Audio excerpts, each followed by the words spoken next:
Avant cet épisode, prenons un instant pour parler de votre entraînement. Les épisodes de Courir Mieux sont là pour vous aider dans votre entraînement et vous donner des clés pour progresser. Mais rien ne remplacera une planification personnalisée, cohérente avec vos objectifs, ainsi que pensée et suivie par un entraîneur qualifié. Et Courir Mieux vous propose aussi cela, avec 2 offres de coaching basées sur la recherche scientifique, sur une compréhension approfondie de la pratique et sur vos besoins à vous. Elles sont gérées par moi, Cyril Forestier, docteur en sciences du sport, coach diplômé spécialisé dans le trail et pratiquant. La première offre est centrée sur la course à pied et le trail. La deuxième offre vous accompagne plus largement en prenant en compte d'autres activités sportives comme le renfort, mais aussi la nutrition, le plan de course, la préparation mentale et bien plus encore. Les 2 offres ont le même but, vous entraîner pour que vous atteigniez vos meilleures performances en prenant du plaisir dans la pratique et en évitant les blessures. Je vous invite à consulter ces offres sur le site courir-mieux.fr et à me contacter si vous avez la moindre question ou si vous êtes intéressé. Je me ferai un plaisir de vous accompagner vers vos objectifs. Allez, place à l'épisode!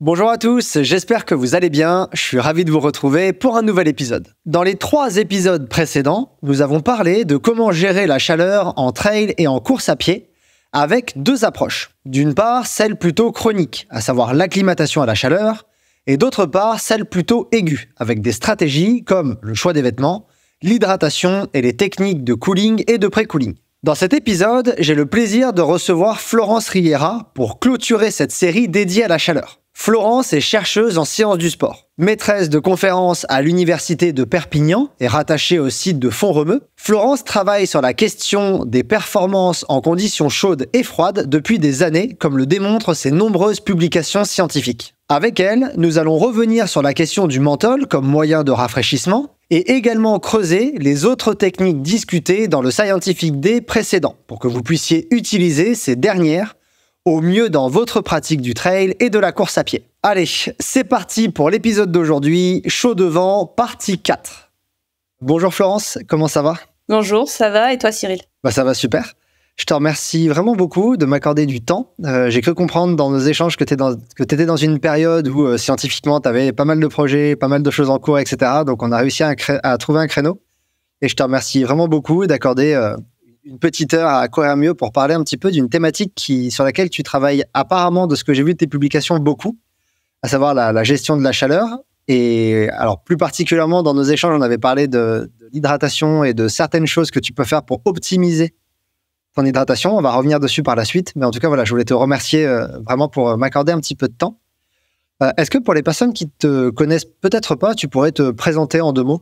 Donc voilà, je m'appelle Florence Riera, je suis enseignant-chercheur sur l'université de Perpignan et mes thématiques principales de recherche sont sur le climat extrême dans sa globalité, le chaud ou le froid, puisque j'ai commencé notamment sur le froid, avec une particularité sur le climat chaud où je travaille principalement sur l'optimisation de la performance au travers des moyens de remédiation, plus particulièrement tout ce qui va être gestion de la chaleur par refroidissement, mais particulièrement interne. C'est peut-être la première question que je peux te poser. J'avais pas prévu de commencer dans cet ordre-là, mais on vient d'avoir un petit moment de discussion en off avant d'allumer les micros où tu m'as expliqué qu'il y avait un point super important. C'était de faire la distinction entre refroidissement interne et externe, entre ce que certains appellent pré-cooling et per-cooling. Est-ce que tu peux partager aux auditeurs un petit peu les grandes lignes de ce que tu considères toi comme important à retenir là-dessus? Oui, tout à fait. Alors quand on parle de refroidissement dans sa globalité, on parle en fait des facteurs de refroidissement. Et dans ces facteurs de refroidissement, il faut distinguer 2 sortes de refroidissement. Le refroidissement externe qui va comporter différentes techniques telles que l'immersion, telles que le cooling. Alors le cooling tout simplement on se verse de l'eau dessus tout simplement.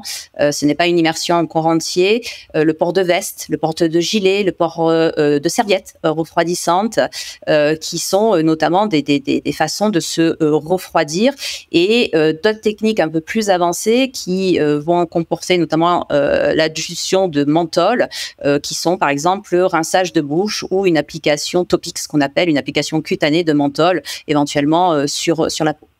Parallèlement à ça, vous avez le refroidissement interne qui est notamment considéré ce qu'on appelle le pair-cooling et non pas le pré-cooling ou le cooling, qui va constitué à l'ingestion de boissons qui sont la boisson généralement fraîche, voire froide, avec de l'eau froide, de l'eau parfois à température ambiante, quand on est sur des ambiances assez fraîches, ou bien de la glace pilée, et ensuite de l'adduction de menthol sur ces différents types de boissons en fonction, bien sûr, des envies de chacun, pour pouvoir améliorer cette sensation de refroidissement et le refroidissement interne.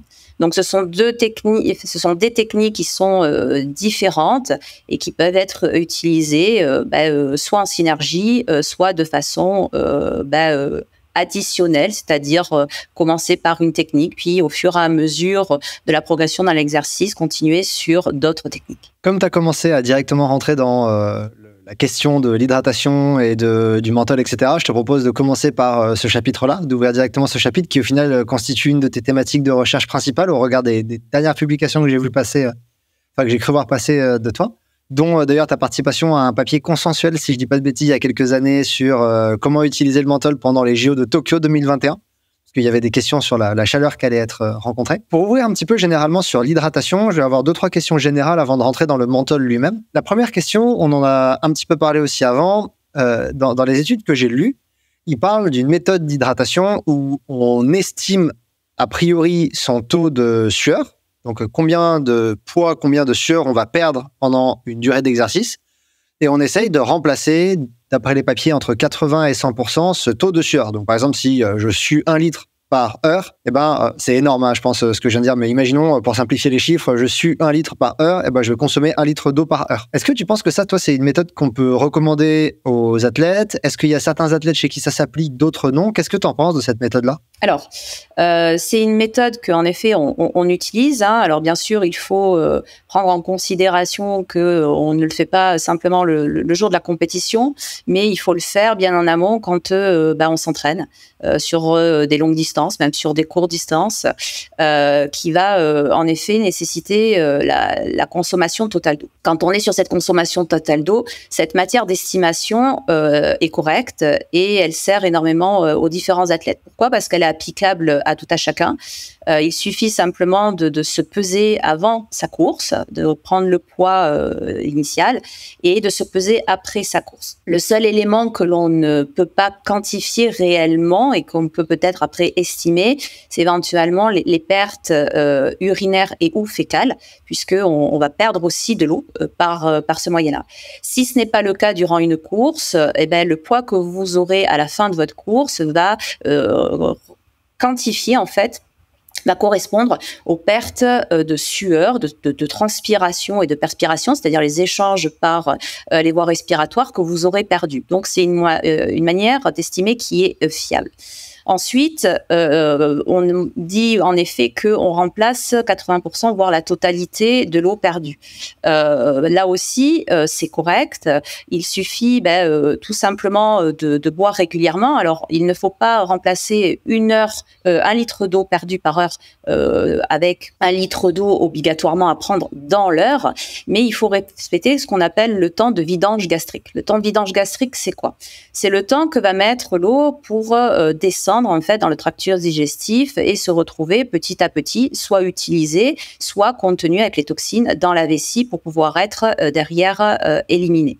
Ce temps de vidange gastrique, il correspond, on va dire, environ à une absorption de 190 millilitres, voire 200-210 millilitres tous les quarts d'heure. C'est-à-dire que ça va correspondre à une grande gorgée pour l'ensemble des individus à absorber environ tous les quarts d'heure. Donc, il n'est pas utile de prendre énormément d'eau, on va dire régulièrement, c'est-à-dire des quantités supérieures finalement à une belle gorgée, tout simplement parce que cette eau ne sera pas utilisée et ne pourra pas remplacer complètement celle qui est évaporée, mais va se retrouver très rapidement en fait dans la vessie.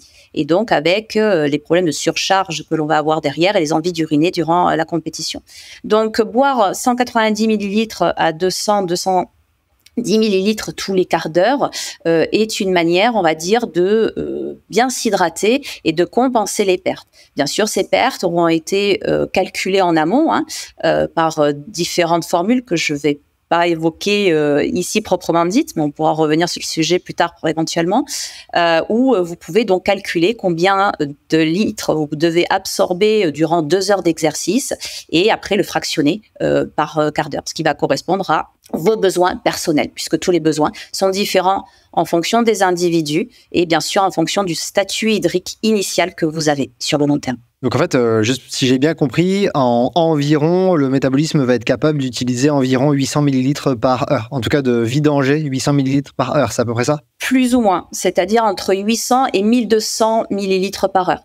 Ça dépend en fait de beaucoup de choses. Ça dépend du statut initial de l'athlète. Premièrement, au niveau hydrique, c'est-à-dire est-ce que l'athlète est très bien hydraté depuis sur le long terme, puisque l'hydratation, ça ne se fait pas qu'en 24 heures avant. Ça dépend aussi de la durée d'exercice qu'il va pratiquer, de son niveau d'exercice. Est-ce que c'est quelqu'un qui est un sportif d'élite ou quelqu'un qui est un sportif qui est de très bon niveau ou de bon niveau? Et ça va dépendre des conditions environnementales, à savoir le taux d'humidité dans l'air qui est important, puisque en fonction du taux d'humidité, on va pas perdre les mêmes quantités de chaleur et donc les mêmes quantités de sueur et d'eau. En fonction du niveau du milieu dans lequel on va se situer. Alors, ce sont des éléments un peu plus complexes à quantifier, mais c'est vrai que quand on a l'habitude de répéter une course chaque année au même endroit, sur la même période, les conditions climatiques sont plus ou moins, je dis bien plus ou moins stable sur ces périodes-là. Bien sûr, quand en effet on est confronté à certaines périodes particulières, c'est un peu plus compliqué de se gérer au niveau de l'hydratation. J'avais une question que je souhaitais te poser, mais j'ai l'impression qu'on y a déjà pas mal répondu. Je me demandais, est-ce qu'il y avait des risques de surhydratation? Une des réponses, ce serait apparemment un risque de surhydratation, en tout cas de consommer trop d'eau, c'est quand on va dépasser les 800 à 1 litre par heure, puisqu'en fait on va plus être capable de le vidanger et l'utiliser correctement. C'est mon raisonnement est logique ou je me trompe? Alors, c'est pas le vidanger correctement, c'est-à-dire l'utiliser correctement, c'est-à-dire l'absorber au niveau cellulaire correctement. Si on a trop d'eau, ce qui va se passer, c'est que ou que on boit trop à un moment donné, l'eau va se retrouver dans la vessie. Et on sait très bien que s'arrêter pour uriner durant une épreuve, c'est parfois compliqué pour plusieurs raisons. Et puis bon, c'est pas très agréable.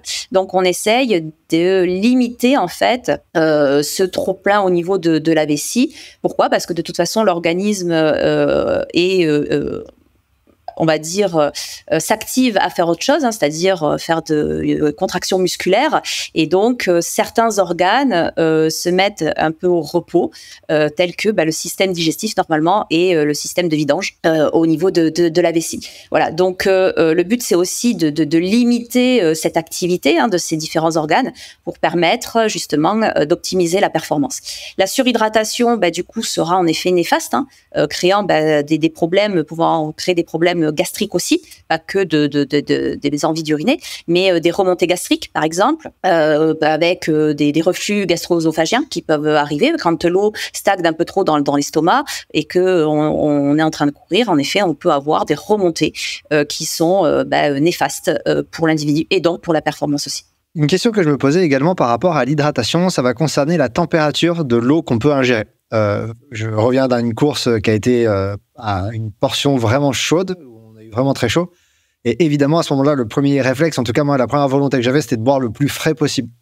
Est-ce que ingérer de l'eau fraîche va avoir un effet sur ma température centrale, cutanée? Est-ce que ça va aider?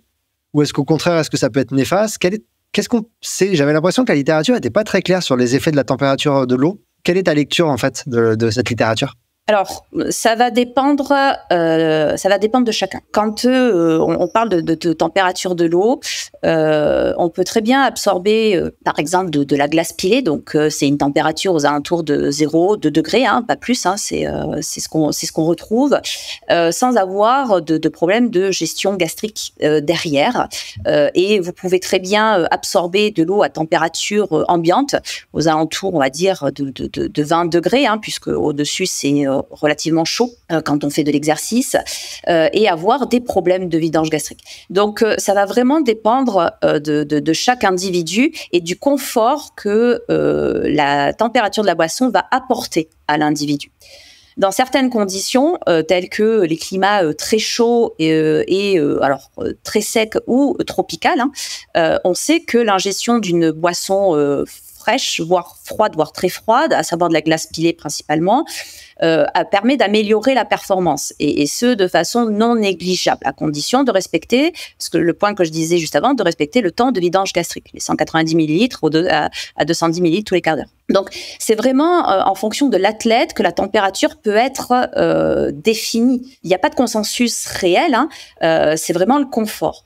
Par contre, ce que l'on sait et ce que la littérature a montré, c'est que les boissons froides permettaient en effet de limiter l'augmentation de la température interne en ce qu'on appelle biaisant, c'est-à-dire en donnant une mauvaise information au cerveau, en lui disant finalement moi j'ai pas si chaud que ça, c'est frais, je me sens bien et donc je peux continuer à produire de la chaleur par l'exercice, puisque l'exercice produit de la chaleur corporelle.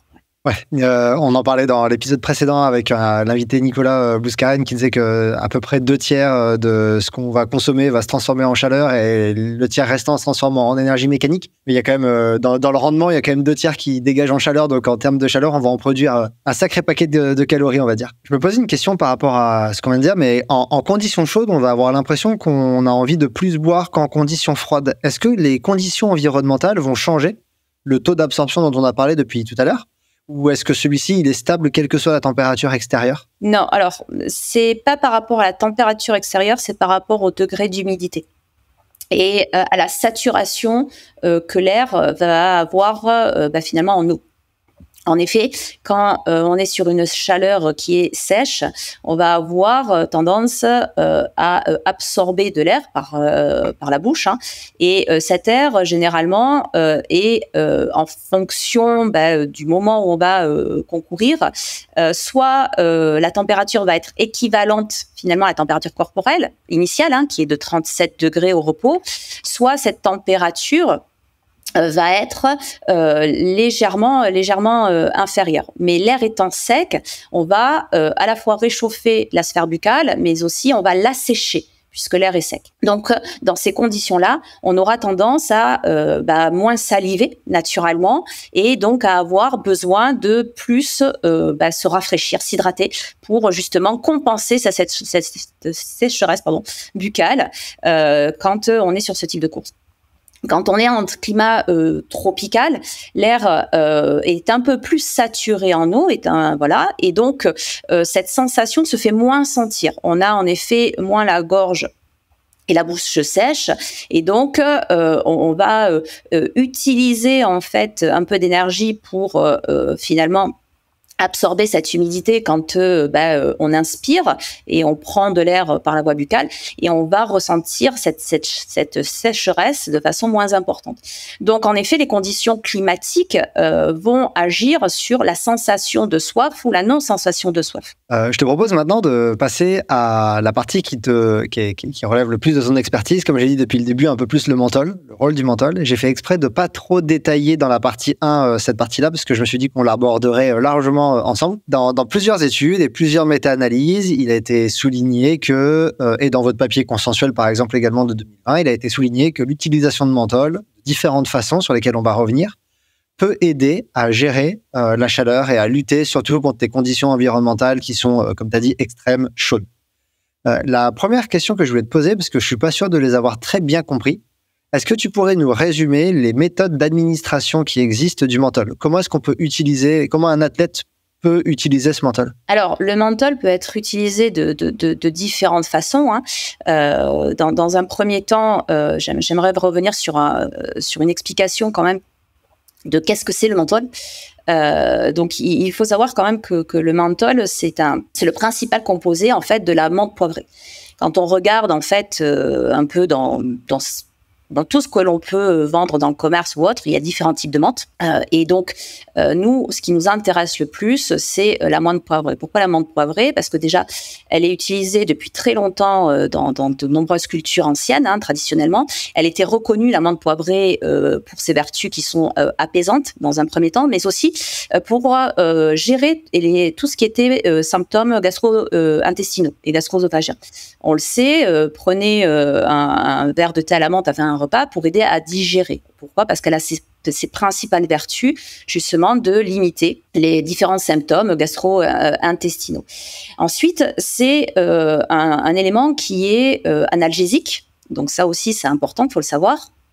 Et qui est antibactérien et qui va traiter différents symptômes. Quand on parle du coup de cet extrait de menthe, on va justement extraire le menthol de la menthe poivrée.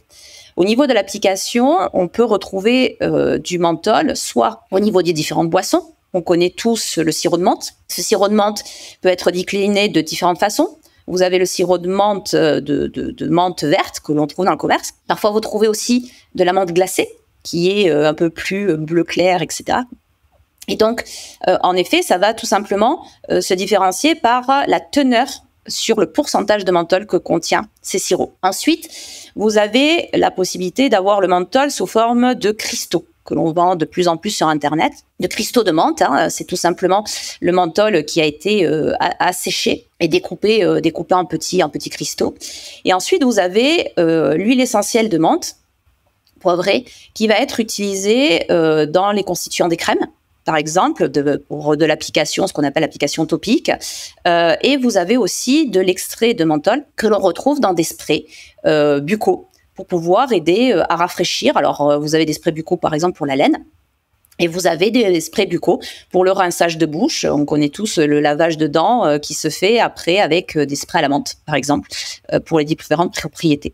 Donc, voilà en gros les trois méthodes que l'on a, notamment pour utiliser le menthol.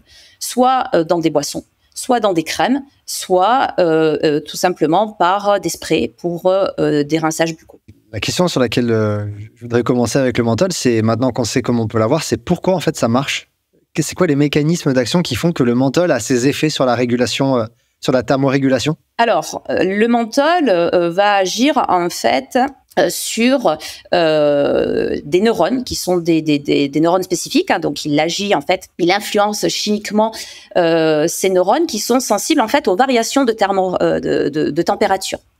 Et ces neurones sont ce qu'on appelle couramment les thermorécepteurs. Les plus impactés sont notamment ce qu'on va appeler les TRPM8 et les TRPV3.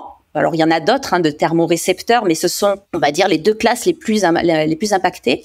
Les TRPM8 vont être impactés sur des doses très faibles, en fait, de menthol, donc d'absorption de menthol ou de réaction menthol sur la peau. En revanche, les TRPV3, eux, sont plus sensibles à la sensation de chaleur que l'organisme va, en fait, subir. Donc, de manière global, si je devais résumer, pour faire quelque chose de simple, une fois que l'ingestion du menthol est faite donc par voie orale ou par application topique ou dans la bouche, ces thermorécepteurs qui sont situés à différents endroits du corps vont se retrouver finalement biaisés et vont transmettre une information au système nerveux central et au centre de la thermorégulation en disant « il fait frais, il fait froid, je me sens bien, j'ai une bonne sensation, donc finalement on peut continuer ce que l'on est en train de faire, à savoir l'exercice ». Voilà, c'est pour vraiment vulgariser, c'est un mécanisme un petit peu plus complexe, mais voilà comment en fait se situe cette utilisation du menthol et ce mécanisme d'action. Mais du coup, est-ce que le menthol a uniquement des effets perceptifs, c'est-à-dire je vais avoir une sensation de fraîcheur, mais en fait ma température n'a pas varié, ou est-ce qu'il y a également des effets objectifs et qui vont un peu au-delà de juste je sens que c'est frais? Alors aujourd'hui, la littérature s'accorde à dire quand même que le menthol, les mécanismes d'action du menthol sont avant tout perceptifs et vont travailler principalement sur la sensation et le confort, ce qu'on appelle la sensation thermique et le confort thermique, au niveau subjectif finalement, et les informations données à la sphère cérébrale. Ensuite, il n'est pas à ce jour réellement prouvé que l'ingestion de menthol, de toute façon, parce que le menthol n'est jamais utilisé en fait seul.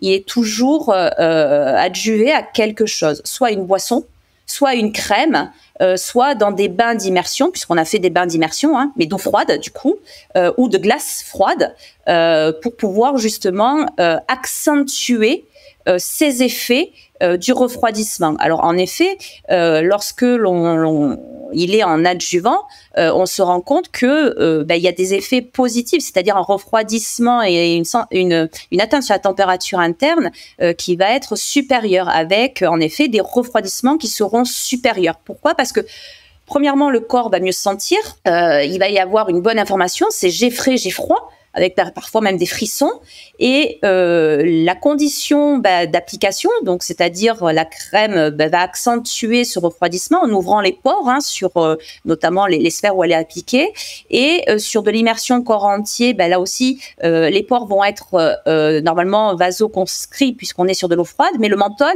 va faire un effet autre, c'est-à-dire il va vasodilater, et donc on va avoir cette sensation de menthol, la molécule de menthol qui va pénétrer beaucoup plus dans les pores et donc va rafraîchir, et la température interne de par exemple l'immersion va petit à petit diminuer puisque nous sommes dans un volume d'eau qui est, on va dire, à une température inférieure à la température ambiante.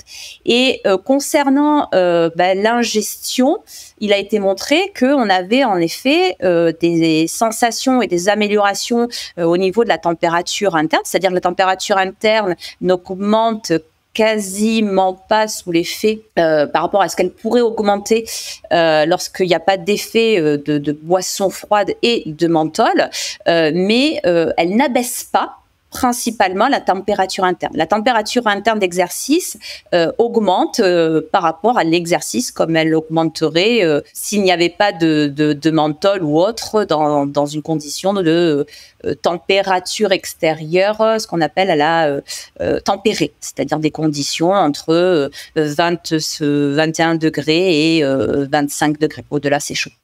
Petite pause. Si ce Scientific Day vous plaît, je vous invite à aimer la vidéo, la commenter, la partager et vous abonner à ma chaîne en activant les notifications pour ne rater aucune de mes publications. Je vous invite aussi à rejoindre Courir Mieux sur ses autres réseaux comme Instagram et le podcast disponible sur toutes les plateformes d'écoute. Vous pouvez aussi vous rendre sur le site courirmieux.fr où vous retrouverez l'article associé à cet épisode et toutes les études scientifiques citées. Enfin, vous pouvez soutenir Courir Mieux et rejoindre sa communauté de passionnés de trail et de course à pied sur Patreon. Les différents abonnements proposés vous donnent accès à de nombreux avantages, à des contenus exclusifs et à la possibilité de poser vos questions à mes invités. Le lien vers les offres est dans la description. Allez, on retourne à l'épisode. C'est peut-être pas ton sport de prédilection, mais je suis persuadé que tu arrives très bien à te projeter dans le monde du trail et que tu vois à peu près à quoi ça ressemble une course de trail. Est-ce que toi, là, comme ça, avec tes connaissances scientifiques, tu arrives à considérer qu'une méthode d'administration du menthol en trail serait préférable à une autre? Si tu en avais une à recommander pour la pratique du trail et de l'ultra, toi, est-ce qu'il y en a une qui te semble mieux que d'autres? C'est la raison pour laquelle je te pose cette question, c'est parce qu'il y a par exemple la méta-analyse qui est récente de Gavel en 2024 qui disait que par exemple le mouse rinsing, donc les bains de bouche marchaient pas trop. Donc c'est pour ça que je voulais t'entendre toi sur ce que tu pensais des méthodes d'administration optimales. Alors, pour ma part, il y en a deux. Il y en a une qui est un peu plus validée, qu'on a validée pour le consensus notamment des Jeux de Tokyo, qui est en effet le rinçage de bouche, qui permet d'améliorer la sensation thermique, mais ne jouera pas sur la température d'exercice, la température interne d'exercice. Donc cette méthode permet en effet d'améliorer le confort de l'athlète et sa sensation durant la course, en se disant j'ai un peu moins, l'organisme se dit j'ai un peu moins chaud. Et ensuite il y a la boisson.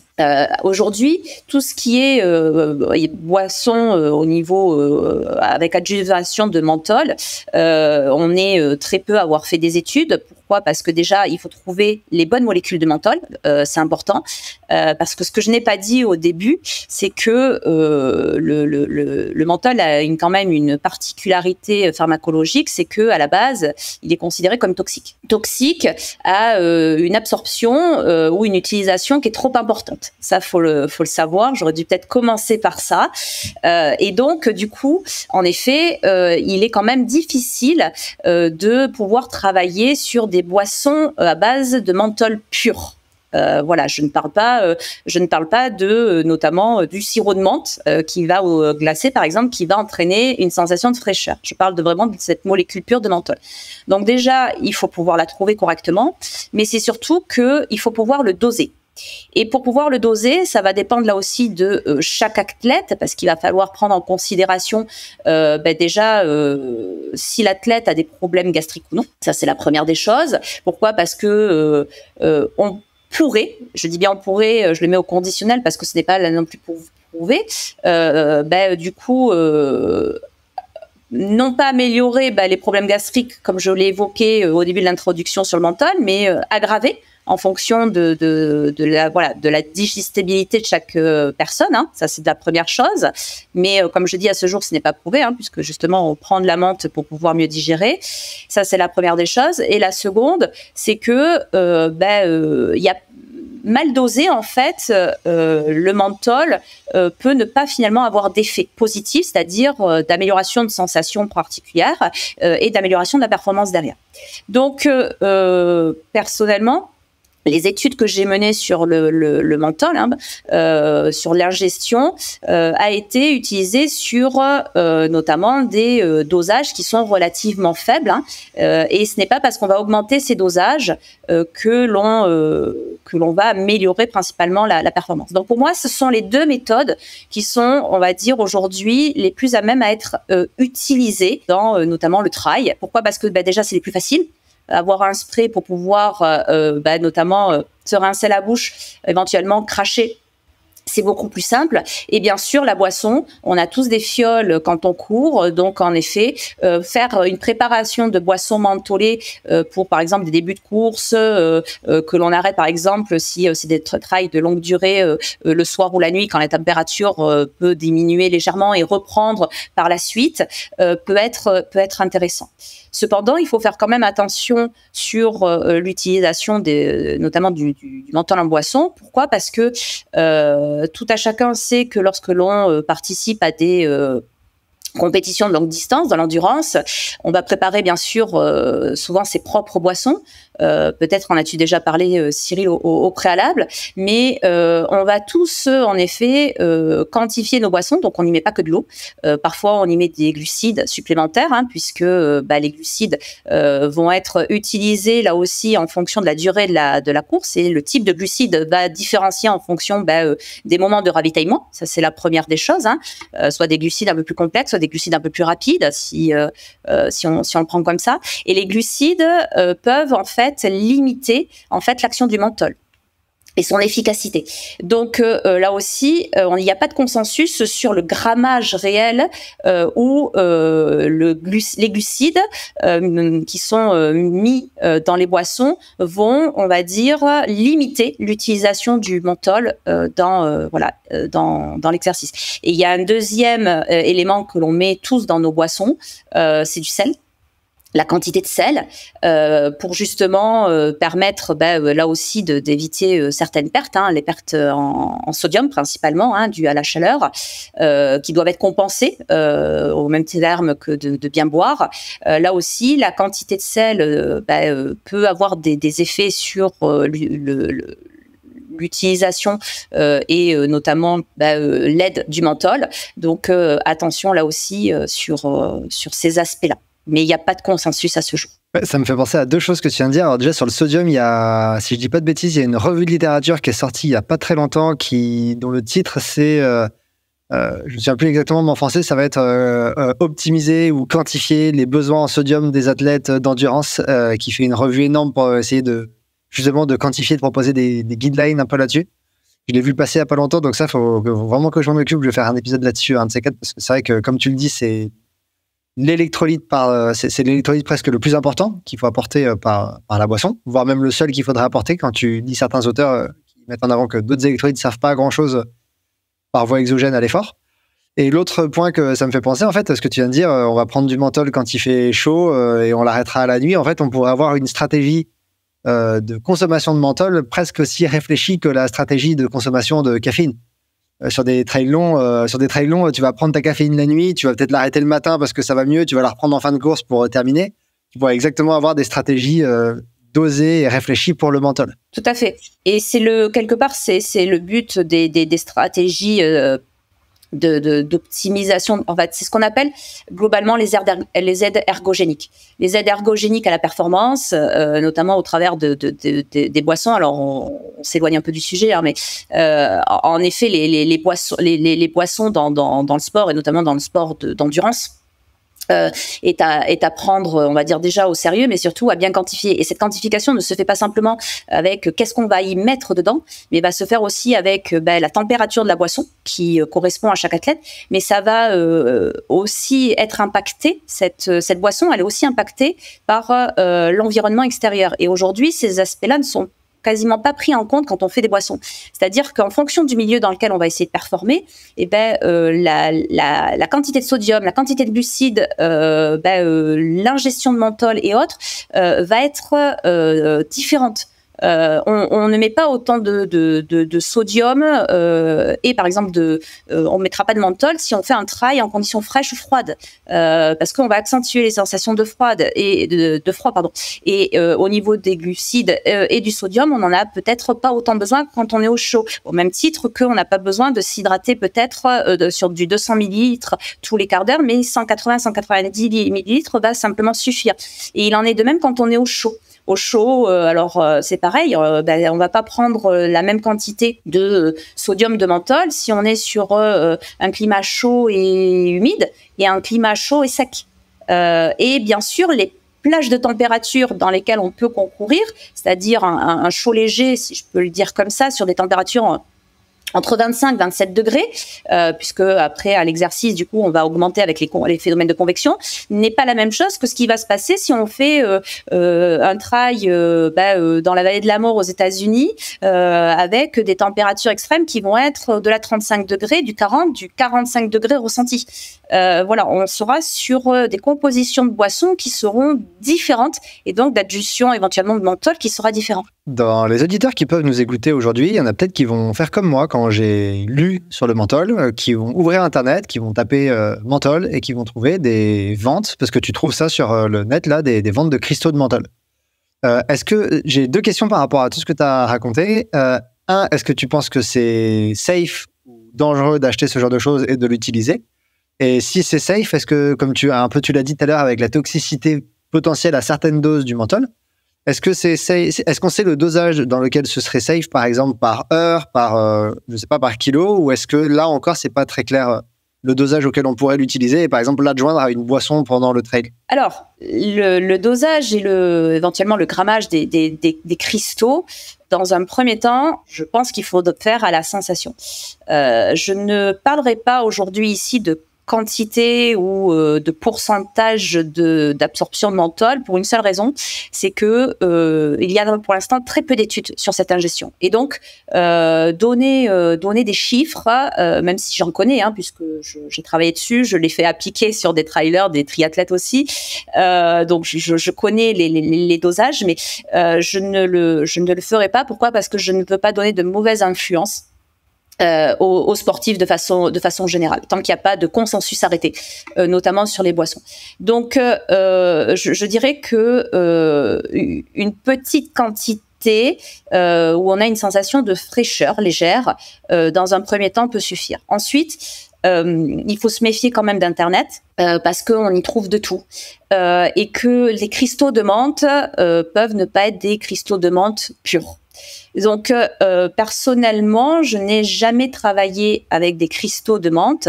J'ai toujours travaillé avec ce qu'on appelle de l'huile essentielle de menthol pur, donc avec un certain degré de pureté du menthol issu de de boîtes, en fait. C'est pas du commerce, hein, ce sont des personnes qui font justement du menthol pour tout ce qui va être du menthol alimentaire, parce que dans le menthol, il faut aussi, ce que j'ai oublié peut-être de préciser, c'est que quand on parle du menthol, on peut en trouver de différentes sortes, et que le menthol que l'on utilise par exemple en adjuvant dans les crèmes, c'est du menthol cosmétique, qui n'est pas du menthol qui est comestible. Donc là aussi, attention, il y a deux façons d'utiliser le menthol. Et quand on est sur des boissons, il faut que ça soit du menthol qui soit comestible. Donc voilà, parce que en effet, je vous ai parlé de la toxicité du menthol il y a quelques minutes. Donc ce menthol comestible, quand on regarde un peu sur Internet, on trouve pas vraiment ce terme comestible qui est marqué. Donc moi je dis attention, voilà, attention. Et ce que nous on peut utiliser dans des études, voilà, on travaille avec des commerciaux bien précis, on s'assure que la fiche du produit correspond à du menthol comestible et à une pureté propre qui est vraiment de l'extrait de l'amande poivrée. Voilà. Donc voilà, j'évite un peu, on va dire, la question, c'est-à-dire je ne réponds pas correctement sur un grammage ou un pourcentage de menthe.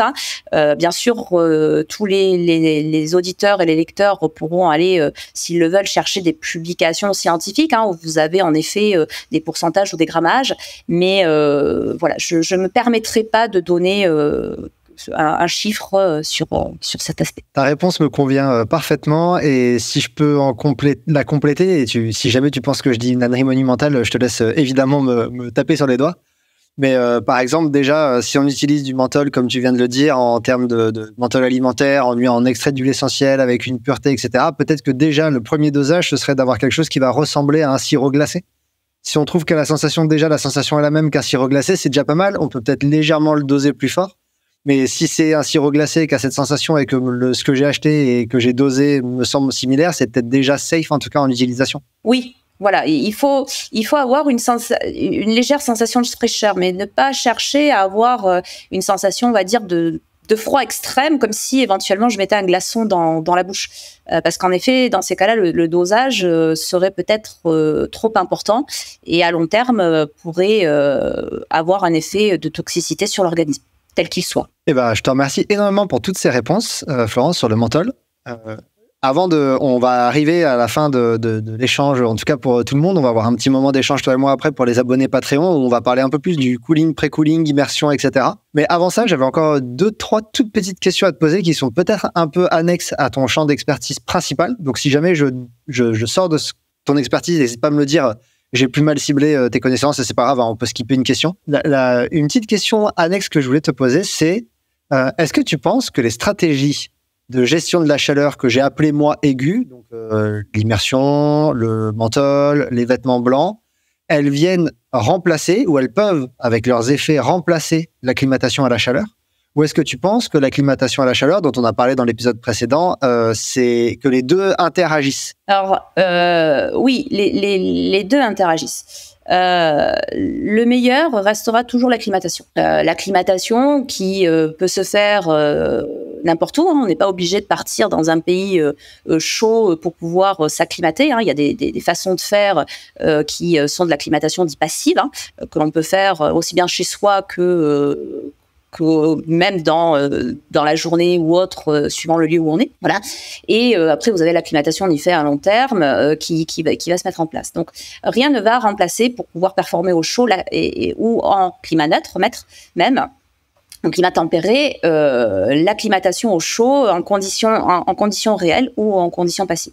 Maintenant, les stratégies aiguës peuvent venir compléter cette acclimatation, mais ne va pas remplacer l'acclimatation. Elle va en effet peut-être légèrement, je dis bien légèrement, limiter tout ce qui va se passer lorsque l'on court dans une condition de chaleur et dont on n'a pas l'habitude, mais ça ne va pas remplacer. Au niveau des vêtements, les vêtements, on le sait, blancs sont quand même priorisés pour pouvoir justement performer au chaud. Pourquoi ? Parce que déjà, ils absorbent beaucoup moins d'UV. Donc, on a une sensation de chaleur qui est beaucoup moins importante. Ça, c'est la première chose. Et du coup, on va avoir au niveau corporel, normalement, alors, c'est pas vraiment une diminution de la transpiration, parce que la transpiration est vraiment personnelle et dépend de l'organisme de chacun. Mais en tout cas, on va avoir l'impression que cette transpiration s'évacue plus facilement. Ensuite, l'immersion peut être aussi utilisée, mais elle va être utilisée ce qu'on appelle en pré-cooling, donc c'est-à-dire avant de commencer la course. Donc, on peut s'immerger en effet corps entier. L'effet que ça va avoir sur... les immersions, normalement, se font entre 10 degrés, 7 et 10 degrés, on va dire, à corps entier. L'effet que ça va avoir, c'est de diminuer légèrement la température corporelle initiale, c'est-à-dire qu'on va partir avec une température corporelle pour l'exercice qui sera un peu plus faible que la température que l'on aurait eue, voilà, si on n'avait pas fait cette immersion. Et ensuite, la troisième technique, il me semble que je ne me souviens plus de ce que tu m'as dit, il y avait l'immersion. Je ne sais plus non plus, je crois que je t'avais juste posé la question de si l'un pouvait remplacer l'autre. Mais c'est pas grave du tout, on a débordé sur cette réponse. Mais du coup, juste, alors si ça te revient, tu viendras compléter, mais il y a un point moi qui m'avait surpris, et je pense que c'est la dernière question que je te poserai dans cette partie-là, c'est sur les textiles. Quand j'ai fait la revue de littérature, j'ai passé un peu de temps et j'avais l'impression qu'il n'y avait pas tant de travaux que ça sur les textiles. Est-ce que tu penses que c'est une zone un peu d'ombre dans la littérature qui n'a pas encore été très creusée et qui va peut-être l'être dans le futur ou quoi? Ou est-ce qu'il y a des travaux super importants et je les ai ratés? Alors, il y a des travaux sur les textiles, mais ça va... en fait, pourquoi on n'en trouve pas tant que ça, c'est parce que c'est un peu compliqué à mettre en place. Déjà, parce que les sociétés qui créent les différents textiles n'ont pas toujours la possibilité de tester tout ce qu'ils aimeraient tester, et donc ils font appel aux universitaires pour pouvoir remonter des manips, pour pouvoir justement tester leur textile. Moi, j'avais été contactée par une société pour pouvoir tester des textiles justement pour notamment les conditions froides, l'hypothermie, enfin des aspects comme ça. Ça, c'est la première des choses. Et ensuite, si je prends purement l'exemple du trail, on sait aujourd'hui que la réglementation internationale dans le trail a quantifié notamment les grammages de certains textiles. Donc, il faut que les t-shirts fassent tel grammage, les vestes fassent tel grammage, les shorts pareil. Enfin bon, tout est grammé pour justement permettre de répondre aux normes de la discipline. De ce fait, parfois, il est difficile du coup de pouvoir utiliser qu'une matière, parce que par exemple, si on prend le coton, qui est le plus absorbant, qui permet d'éliminer quand même une partie de la chaleur, c'est un textile qui est relativement lourd. Voilà. Et donc, aujourd'hui, les sociétés essayent d'utiliser des mélanges de textiles et vont, si vous voulez, quelque part, faire avec les sensations des athlètes plus que sur la technicité proprement dite au niveau de la thermorégulation. Ça, c'est la première chose. La deuxième sur les textiles, c'est que sur quoi on travaille, c'est avant tout, c'est permettre d'évacuer la chaleur en limitant en fait le ruissellement de la sueur sur le corps ou bien dans la matière que l'on porte. Voilà. Donc les travaux s'orientent essentiellement là-dessus, plus que sur le maintien, par exemple, d'une température corporelle en conditions froides, ou au contraire sur comment permettre de refroidir l'organisme. Alors il existe des choses, il y a des prototypes aujourd'hui sur des t-shirts et des vestes notamment où on met des pains de glace qui sont légers pour pouvoir aider au refroidissement corporel, mais le tissu lui-même, aujourd'hui, les entreprises ne peuvent pas travailler que sur ça. Mais il existe en effet de plus en plus d'études pour aider sur le refroidissement et le mettre en application sur les textiles. Ok, super. Je te remercie beaucoup pour ta réponse. Florence, avant qu'on passe à cette petite partie, toi et moi, réservée aux abonnés, où on va un peu plus parler du cooling type immersion, etc., avec 2-3 questions des abonnés. La question que j'aimerais te poser, c'est si des auditeurs souhaitent suivre ton actualité scientifique, tes travaux, etc., où est-ce qu'on peut te suivre? Alors on peut les suivre sur RechercheGate, là où on est principalement, voilà, où on met principalement les articles scientifiques.